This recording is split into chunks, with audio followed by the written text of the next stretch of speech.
ازيكم. خلينا النهارده اتكلم في موضوع مختلف شويه، الابر بتاعه التخسيس او اللي هي بتسوق لها ان هي بتاعه التخسيس، عشان ناس كتير بتسالني فيها. خلينا نتكلم النهارده بس على ثلاث انواع: المنجارو والاوزمبيك والساكسندا. دول اشهر ثلاث انواع. الثلاثه متشابهين في ان هم بيستخدموا نظائر بيبتايد، يعني ليهم شغل زي شغل بيبتايد بيخش في الجسم. فاول نوع منهم المنجارو، وده بيستخدموا في التريس بيبتايد. والاوزمبيك والساكسندا شبه بعض شويه، بيستخدموا نظائر. الاوزمبيك اسمه سيماجلوتايد، والساكسين ده تيراجلوتايد. رب ما كنتش غلطت يعني في النظاير، لان اسمهم مكركبه اساسا. طيب الرابط بين الثلاثه دول وتقريبا كل الانواع بتاعه الادويه اللي هي بيقولوا ان هي بتخسس، ان هي بتعلي افراز الانسولين في الجسم، مش بشكل مشابه للانسولين لما انت بتدخله بشكل مباشر، بس يعني هي بتشتغل نفس شغله. المفروض ان هي بتعلي الافراز. فالمنجرو اساسا دواء لمرضى السكر من النوع التاني، فهو اساسا مش دواء تخسيس. بس التيرزبتايد اللي فيه زي ما انا قلت لك ليه اثر جانبي، ان هو بيبطئ افراغ المعده. يعني لو معدتك فيها اكل بيبطئ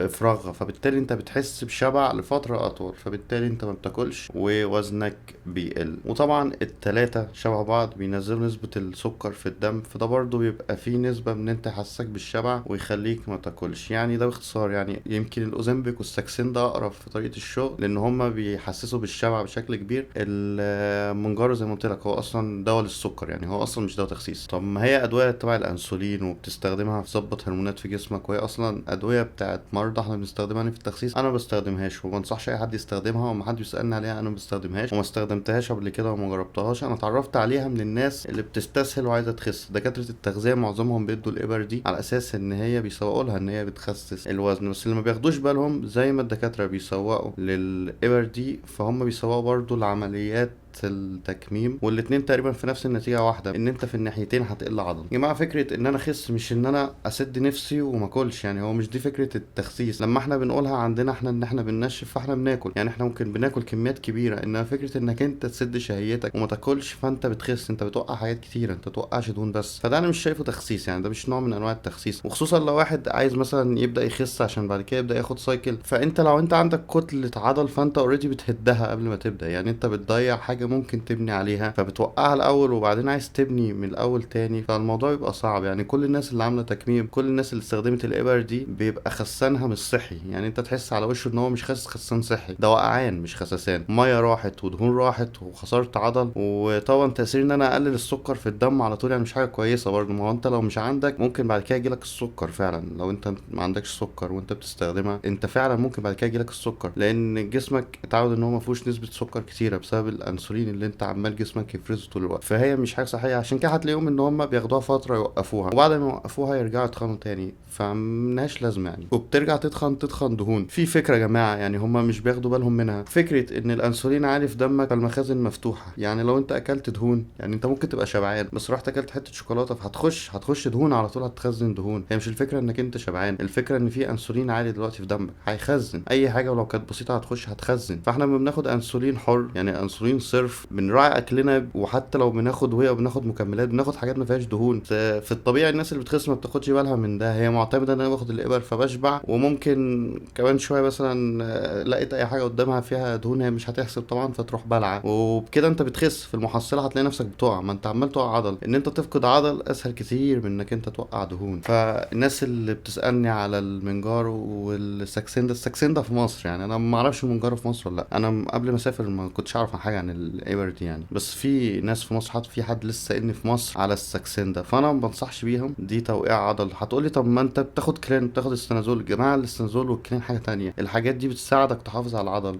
وبتخسرك دهون، ما بتحرقش يعني، ما بتضيعش جسمك. يعني انت لما بتدخل كلين بترول بيقلل الهدم بتاع العضل وبيساعدك تحرق دهون، ان هو يدخلك اكسجين اكتر في الرئه. انما اللي انت بتاخده ده بيوقع جسمك عموما، ما بيفرقش بين عضل وبين دهون، والعكس ممكن يوقعك عضل يسيب نسبه دهون اعلى من العضل، رغم ان انت ممكن كانت تبقى عندك اعلى. يعني ممكن تلاقي العضل عندك اعلى من الدهون، بعد ما تاخدهم تلاقيك خسيت بس الدهون بقت اعلى من العضل، وانت مش هتاخد بالك، انت في المجمل خسيت فانت مبسوط، بس صحيا انت بتتدمر. غير طبعا زي ما قلت لك الانسولين اللي دايما شغال في جسمك، والسكر واطي، ممكن يجيلك نوبة سكر ولا حاجة يعني لو حصل مثلا عندك ارتفاع في ضغط الدم مع انخفاض السكر ده ممكن يعمل لك مشكلة يعني. في الاخر طب يعني كده هل انت تنصح تاخد اي حاجة منهم؟ لا ما تستخدمهمش. انت لو بتتكلمني تستخدم ده ولا تستخدم كلين، الكلين طبعا احسن لك، انما تستخدم حاجة توقع عضلات جسمك فده نزول مش صحي، فابعد عنه احسن، وابعد برضه عن عمليات التكميم احسن. لان انا ما شفتش حد منها بعد كده بيبقى كويس، حتى نفسيا بيبقوا تعبانين وما بتعرفش ترجع تاكل تاني زي الاول، فنفسيتك بتبوظ. سواء دي او دي، فالاتنين زي بعض يعني.